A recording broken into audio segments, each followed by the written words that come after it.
প্রিয় সাহাবী হযরত আবু বকর সিদ্দিকী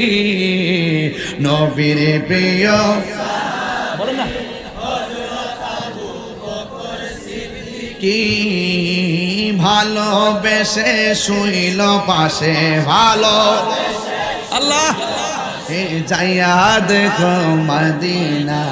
মদিনা সবাই পারে মাশাআল্লাহ না বলো মদিনা মদিনা আসে গো মুমিনের ঠিকানা বলো দিদার চেয়ে কাঁদো তোমরা দিদার